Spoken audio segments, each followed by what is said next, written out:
Rebonsoir, soir d'info, seconde partie qui reçoit notre confrère Abdoulaye Fofana Seck. Bonsoir. Bonsoir Binta. Ben, ça fait longtemps. Ami, plaisir de te retrouver sur ce plateau. Qu'il me soit permis tout simplement de te féliciter pour l'excellent travail abattu. Merci. Les prestations remarquables qui renforcent le rayonnement et le prestige du groupe Futur Média. Merci Abdoulaye. Alors, on s'achemine vers les élections locales. On a vu que les alliances sont en train de se faire, et je ne dirais pas de se défaire, mais nous sommes dans la tendance des alliances. Déjà, quel est votre regard sur ces formations d'alliances? Binta, rien de nouveau sous le soleil. Le jeu politique, le landerneau politique a été toujours fait de composition, recomposition, décomposition. Vous parlez d'élections locales, c'est l'actualité brûlante. C'est pour le 23 janvier 2022. Comme on parle d'élections locales, je remonte à 56 qui a permis à Senghor, pour la première fois, d'être vainqueur des élections locales et de devenir maire de Thiès, avec comme premier adjoint le député maire de Thiès, Ousmane Ngom. Comment cela est arrivé? C'était le fruit d'une fusion entre le BPS, l'UDS d'Abdoulaye Gueye Kabri et les socialistes unitaires d'Abdoulaye Fofana. Cette entité politique avait fait face à celle de l'opposition incarnée par Lamine. Et ça, c'était en 56, Senghor qui devient maire de Thiès. 58, le BPS fait naître l'UPS, Union progressiste sénégalaise, en 58. En 56, l'UPS est devenu le Parti socialiste. Mais n'oubliez pas que Senghor, qui s'est retrouvé avec Lamine en 58, 2 ans avant l'indépendance, Senghor qui passe président de la République en 60, Lamine président de l'Assemblée nationale, Mamadou Dia président du Conseil, c'est Lamine qui était son mentor politique. Parce qu'en 1934, Blaise Diagne est parti, Senghor lui a dit mais de s'impliquer dans le jeu politique pour jouer le même rôle que Blaise jouait. Et lorsque il a mis la SFIO sur place, en 1945, il a demandé à Senghor qu'on fasse l'aventure politique ensemble. 3 ans après, il y a eu décomposition, rupture, Senghor qui crée le BDS. Donc, vous voyez, de Carpo à Ngalandou, Blaise, Senghor, rien de nouveau. Ce qui veut sous dire le soleil, recomposition, décomposition. En 2000, Abdoulaye Wade est arrivé au pouvoir. Avant qu'il n'arrive au pouvoir, les gens oublient qu'il y a eu le FRTE, il y a eu après la CA 2000, renforcée par le Code Espoir 2000 de Moussa Fagnès, ensuite la FAL, avec l'apport et l'arrivée des dissidents de l'URD, après la posture adoptée par Djibo Leïtika qui avait accepté de soutenir le candidat Abdou Diouf. Et c'est sa FAL-là qui a amené Wade au pouvoir. Quelque temps après, il s'est séparé d'Ahmad Dansokho, il s'est séparé d'Abdoulaye Bathily, il s'est séparé en 2007 de Landing et il a ouvert la majorité aux socialistes. Donc là, vous voyez aussi, jeu de recomposition, décomposition. Binta, ce qui manque à l'opposition sénégalaise, je les aime bien, mes amis de l'opposition, c'est un leader et un fédérateur. Ça veut dire quoi? Ce qui s'est passé avant l'alternance en 2000, la première alternance, et ce qui s'est passé avant la deuxième alternance qui a vu Macky Sall arriver au pouvoir, il y avait un homme qui avait une stature, une étoffe, mais beaucoup de générosité, qui fédérait l'opposition, c'est Ahmad Dansokho. Ce qu'aujourd'hui l'opposition n'a plus. Parce que lorsque Diouf a perdu le pouvoir en 2000, il est arrivé par son génie à réunir dans son salon, j'y allais régulièrement, Djiboka, Moussa Fagnès, Abdourahim Agne, Ousmane Tanor Dieng, Abdoulaye Bathily. Ce qui n'était pas possible, il n'y a que Dansokho qui pouvait réussir cela. Est-ce que cela veut dire que ces alliances éclatées ne serviront pas à l'opposition? Nous avons quand même Wallu Askan Wi qui va naître vendredi avec Abdoulaye Wade. Nous avons déjà Yewwi Askan Wi avec Sonko et Khalifa Sall et les autres. Est-ce que cela veut dire que cet éclatement-là ne les serviront pas? S'unir ou périr. S'unir ou périr. Ils sont obligés de s'entendre sur l'essentiel. C'est vrai que ce serait difficile dans le jeu politique aujourd'hui qu'il n'y ait qu'une seule entité. Parce que tous les gens, les esprits avertis, savaient que le PDS ne se mettrait jamais derrière Ousmane Sonko. Ça, c'était clair et précis. Abdoulaye Wade est cohérent dans ce qu'il fait.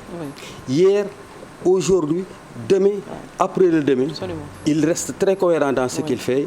C'est le leadership du PDS, c'est l'avenir du futur candidat du PDS qui se trouve être Karim Meïssa Wade, son fils. Abdoulaye Wade a un schéma très clair. En 2019, le clair-obscur qu'il a adopté a permis à Macky Sall d'être réélu, mais aux dépens des autres acteurs de l'opposition. Lors de la présidentielle de 2019, je convoque cette date, mais Macky Sall, le président de la République, candidat à sa propre succession, avait perdu dans le département de Bignona, de Ziguinchor, de Mbacké et de Thiès. J'avais dit, lorsque Idriss Seck a rejoint Macky Sall le 1er novembre 2021, il va y avoir bientôt un an, j'ai dit, écoutez, un candidat qui va à la présidentielle et qui ne peut pas gagner plus de 3 départements sur les 45, il y en avait 45 à l'époque, c'est difficile qu'il arrive à asseoir ses ambitions de présider au destin de notre pays. Parce que la politique, c'est le terrain, ce n'est pas de la fiction. Senghor, à l'époque, il a fait une rupture avec Lamine, qui était très présent dans les villes, qui est parti dans le Sénégal des profondeurs, qui a abattu un travail remarquable et qui a battu Lamine Gueye. Est-ce que vous voulez dire que l'opposition est en train de faire de la fiction? Il ne faudrait pas que l'opposition tombe dans ce piège-là. Rester à Dakar ne facilite pas les choses. C'est vrai, Dakar, c'est la mère des batailles, c'est la capitale, c'est un enjeu pour le pouvoir comme pour l'opposition. Mais il faudrait que mes amis, acteurs de l'opposition sénégalaise, acceptent d'aller dans le Sénégal des profondeurs pour battre la coalition Benno Bokk Yakaar ou le candidat Macky Sall. Parce que cette élection-là, les élections locales, ce n'est pas des élections nationales. C'est des élections qui ne concernent pas le président de la République, même si, quelque part, ça va lui servir de baromètre. Parce que si jamais le Benno Bokk Yakaar, dirigé par le président Macky Sall, président de l'APR, gagne le maximum de communes, c'est 557 communes. Donc, si la majorité présidentielle, Benno Bokk Yakaar, l'APR, gagne les locales, entre les locales et les législatives, parce que n'oubliez pas que le mandat des députés expire le 30 juin. C'est en 2022 aussi. Il va, dans la foulée, dans cet effort-là, tenir les législatives. C'est après les législatives maintenant. Le président de la République, Macky Sall, je ne suis pas dans le secret de Dieu, je ne suis pas dans sa proximité, mais je sais très bien qu'il est très lucide et c'est là où il va amorcer les grandes réformes et trancher le débat. Mais il va falloir quand même passer le cap quand même de 2022. Les locales, les investitures, déjà, ça commence à poser problème. On n'en a pas encore parlé, le président n'en a pas encore parlé, mais on commence quand même à voir ce qui se passe au sein même de cette coalition des coalitions. Oui, commission pré-investiture, après investiture. Parce que là, chacun peut afficher ses ambitions. C'est des élections locales, c'est des élections de proximité. Parce que supposons, Binta, vous habitez dans quel quartier? Dieuppeul. Si vous êtes plus représentative qu'Abdoulaye Fofana Seck à Dieuppeul et qu'un mot d'ordre vient dire que Binta, il faut s'arranger derrière Abdoulaye Fofana Seck, tu diras non. C'est pourquoi la représentativité va se jouer. C'est du nawetan, c'est une histoire de quartier. C'est pas une élection nationale. Les élections législatives, on peut comprendre. La présidentielle, c'est le rendez-vous d'un homme. Donc, pour les locales, ça va être âprement disputé. Si on prend l'exemple de Dakar, personne ne sait aujourd'hui, à part peut-être Dieu et le président Macky Sall, qui va défendre les couleurs de Benno Bokk Yakaar à Dakar. Est-ce que c'est Abdoulaye Diouf Sarr? Est-ce que c'est Amadou Ba? Est-ce que c'est Alioune Ndoye? Dieu seul sait, Mister et Boule de Gomme. Donc, ce débat-là sera tranché par le président de la République, patron de Benno Bokk Yakaar, en concertation avec les leaders les plus emblématiques de la coalition, en l'occurrence Aminata Mbengue Ndiaye et Moustapha Niasse. Oui, sauf qu'on a entendu quelques alliés également, Abdoulaye Baldé, dire que si vraiment c'est pas lui, si on ne lui donne pas ce qu'il mérite dans le parti, il risque de claquer la porte de Benno Bokk Yakaar. On a entendu des alliés comme Seydou Diouf dire que si ce n'est pas moi, ce ne sera pas l'APR à Rufisque, des déclarations du genre quand même peut créer des frustrations, des votes sanctions, des listes parallèles, et ça risquerait de servir naturellement Benno Oui, la sortie de mon jeune frère Abdoulaye Baldé, c'est de bonne guerre. Oui. C'est le maire de Ziguinchor. Oui. Il prétend être le plus représentatif au sein de la coalition Benno Bokk Yakaar et de la majorité présidentielle. Oui. Sauf miracle, je le pense très sincèrement, le président de la République, patron de l'APR, va demander à ses amis de l'APR de se ranger derrière Abdoulaye Baldé, de le soutenir pour faire face. On a entendu quand même Doudou Ka déjà il a été investi par... Oui, mais Doudou Ka est dans son rôle. Benno Bokk Yakaar et dans son rôle, c'est un homme politique. Oui. Parce que les gens qui se battent pour les locales là, oui. Ministre ou DG, chacun cherche une représentativité. C'est une question tout simplement de survie. Oui. Parce que le président Macky Sall, très honnêtement, Binta, je ne suis pas partisan, mais si tu l'observes, si tu l'écoutes, oui. C'est un esprit scientifique qui a une démarche très scientifique. Et c'est très difficile oui. de le cerner et de le voir venir. Absolument. Son propre camp ne sait pas ce qu'il fait, oui. de surcroît les alliés. Oui. Macky Sall, le 1er novembre, tout le monde l'a vu, Seydou Gaye annonçait le nouveau gouvernement, 7, et pas des moindres, étaient sortis du gouvernement. L'ancien Premier ministre Mohamed Boun Abdallah Dionne, Aly Ngouille Ndiaye, Amadou Ba, bref. Oui. Je saisis l'opportunité pour dire, écoutez, personne ne voyait venir. Son homme de confiance, Mohamed Boun Abdallah, Premier ministre, après ministre secrétaire général de la présidence de la République, c'est vrai, je loue sa posture d'homme d'État, je loue aussi sa fidélité et sa loyauté vis-à-vis du président de la République parce qu'il n'a exprimé aucune forme de ressentiment. Ouais. Et à l'époque, Premier ministre et ministre secrétaire général de la présidence, il le défendait avec beaucoup de brio. Ouais. Aujourd'hui, Binta, la question que vous nous posez, où sont les hommes du président de la République? On ne les entend plus, on ne les voit plus. Ça annonce quoi? Mais il a écarté ces hommes déjà. Oui. Ce qu'on prenait pour ces hommes, il les a déjà écartés. Oui, mais ceux qui sont aujourd'hui dans le pouvoir et qui bénéficient de prébendes oui. se doivent très honnêtement de sortir et de défendre le régime. Parce que Djibo Leyti Ka, tu l'aimes ou tu ne l'aimes pas, Binta, défendent avec brio le régime de Senghor et le régime de Diouf. Vous voulez parler de qui? Des alliés? Abdourahim Agne, oui. Tu l'aimes ou tu ne l'aimes pas, avec beaucoup de classe, oui. avec beaucoup d'envergure, avec beaucoup d'éloquence, oui. le sens de la répartie, défendent avec beaucoup de brio le régime de Diouf. Oui. Aujourd'hui, ceux qui sont estampillés APR pur et dur, de souche, comme beaucoup des alliés du président, on ne les entend plus, on ne les voit plus sur les plateaux de télévision. Oui. Oui. C'est pourquoi, quelque part, aujourd'hui, on peut reprocher, en fait, au président de prendre telle ou telle mesure, mais pour ce que j'en sais, il est en train d'ouvrir un nouveau cycle avec de nouveaux hommes. Parce qu'il a compris tout simplement que ceux qui sont à ses côtés, très objectivement, la plupart ont atteint objectivement leurs limites. Et il se doit, pour le reste de son mandat, oui, le grand parti dont on parle, la grande majorité de faire le Big Bang. Oui.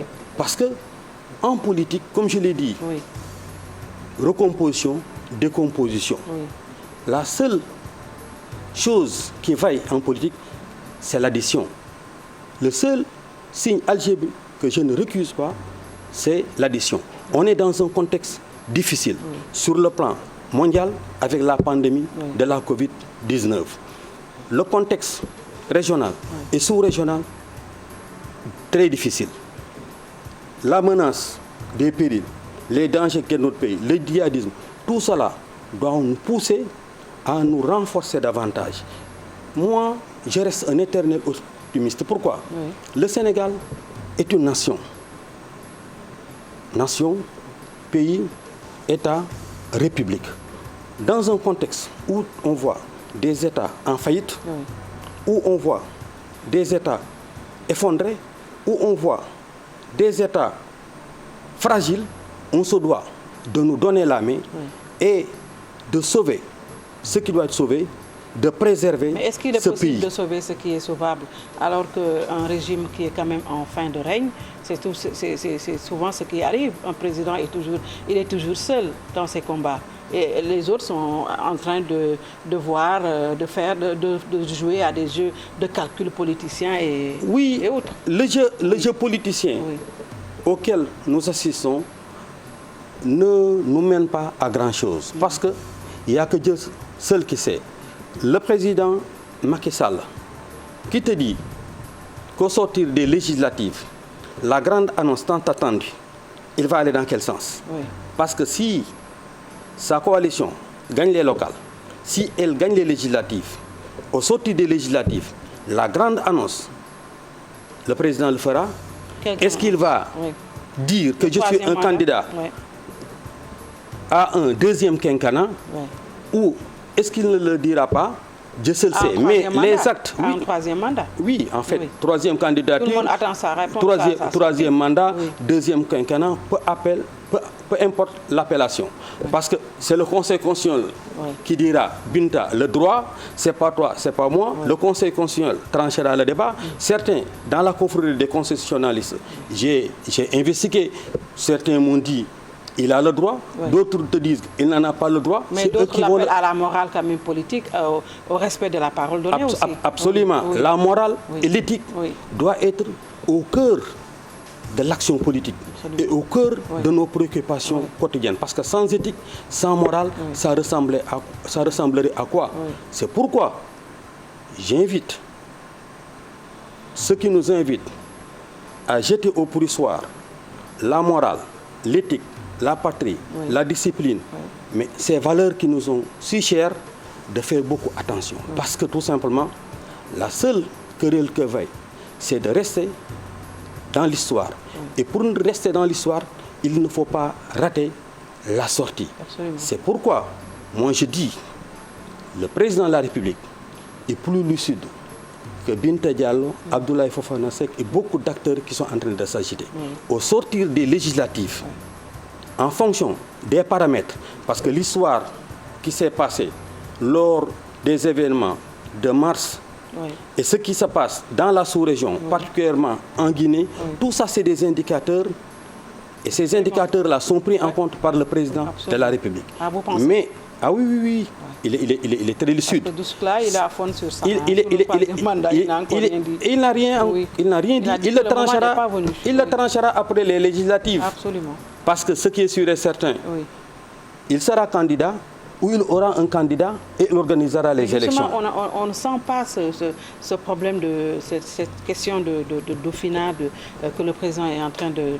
On ne sent pas quel est celui que le président aura à choisir. Tout est question de style, c'est le style qui fait l'homme. Moi, je suis persuadé qu'il ne l'a jamais dit. Avec Wade, on avait quand même senti son fils à ses côtés. Il préparait pour sa relève, mais avec Macky Sall, tout est flou. Oui, mais c'est une question de style. Il veut que personne n'ait des ambitions également. C'est une question de style. Senghor a préparé Diouf, il lui a donné le pouvoir. Absolument. Ce qui s'est passé entre Diouf et Senghor ne se passera plus dans ce pays-là. On ne peut plus aujourd'hui...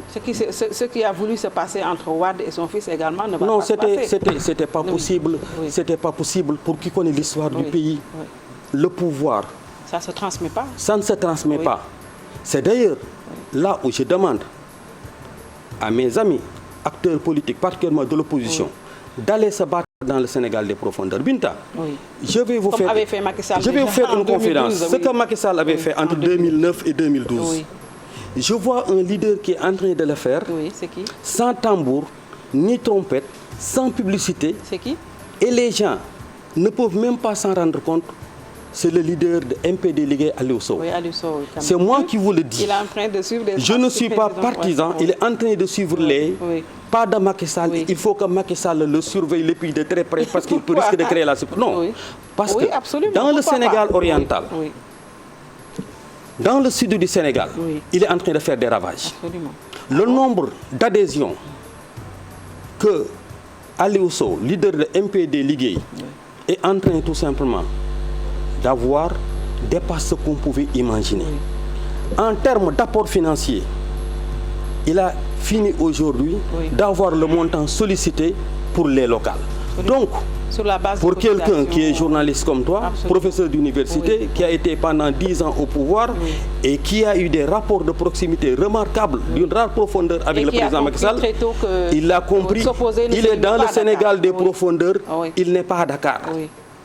C'est pourquoi je dis, Ousmane Sonko, aux autres leaders de sortir de Dakar, d'aller dans le Sénégal des profondeurs, s'ils veulent avoir le dessus sur le président Macky Sall, qui est encore une fois un homme très organisé. Et qui est toujours dans le Sénégal des profondeurs. Mais absolument, parce que... À travers ces tournées économiques. À travers ces tournées économiques, vous me tendez la perche.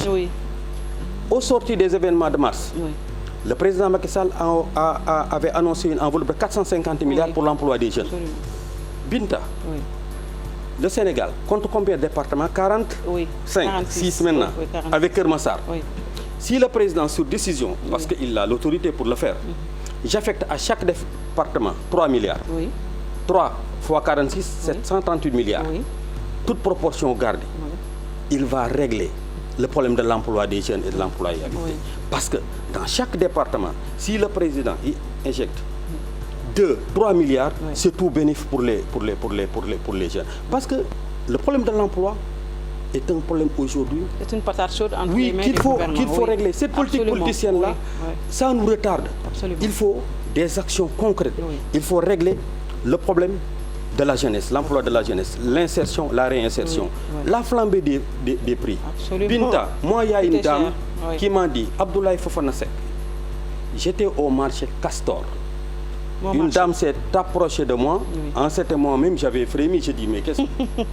Elle m'a dit, soxna si doo ma baal rek ngay defal ma ay légumes ci sama kii bi aw ma lu ma duggee sax indiwuma dara. Ah oui, la vie est... J'ai absolument rien.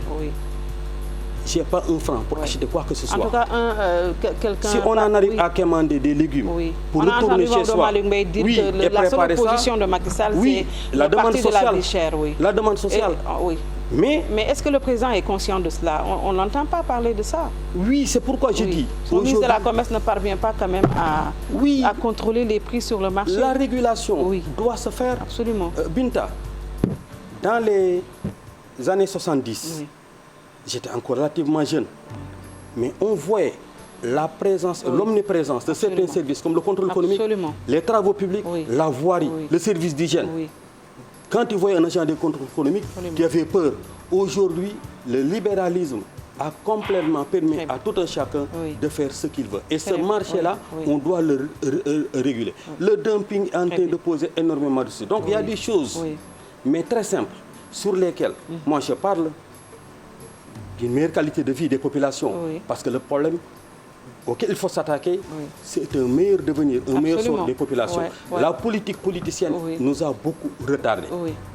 Moi, vous vous rappelez bien, en 2006, j'avais mis un mouvement sur pied avec des amis, Consensus citoyen pour la République. J'avais dit... Vous êtes également dans ça aussi? Oui, j'avais dit, émergence d'une citoyenneté responsable, ancrage des valeurs démocratiques, renforcement de la démocratie et des valeurs de la République.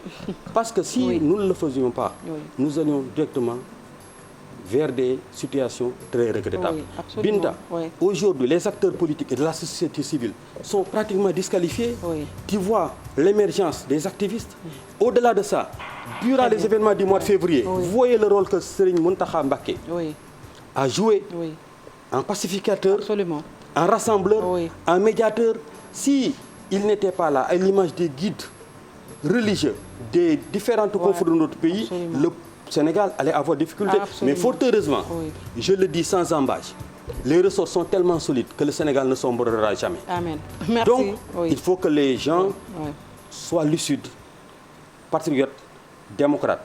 Avant de terminer, qu'il me soit permis, je suis venu vraiment avec beaucoup de peine parce que l'un de mes amis, avec qui je suis lié depuis 1976, nous étions au lycée Malick Sy, a perdu son père, Baye Mor Wade. C'est le général Cheikh Wade, chef d'état-major général des armées. Il a été inhumé tout à l'heure à Touba. Je lui présente mes condoléances les plus attristées parce que nous étions gamins au lycée. Nous sommes de la même année, à l'image aussi de l'autre général Moussa Fall. Ils sont de la même localité Ngaïmé. Je lui présente mes condoléances les plus attristées. Et je termine tout simplement par dire que le Sénégal soit préservé. Merci. Et que nous puissions aller demain vers des lendemains qui chantent. Merci Abdoulaye Fofana Seck. Ça a été un grand Merci. plaisir, Binta. Je salue encore l'élégance et la classe. Merci. Et ça honore vraiment le paysage médiatique de notre pays. Merci Abdoulaye, c'est très gentil pour ces mots. Merci d'avoir suivi. Bien le bonsoir.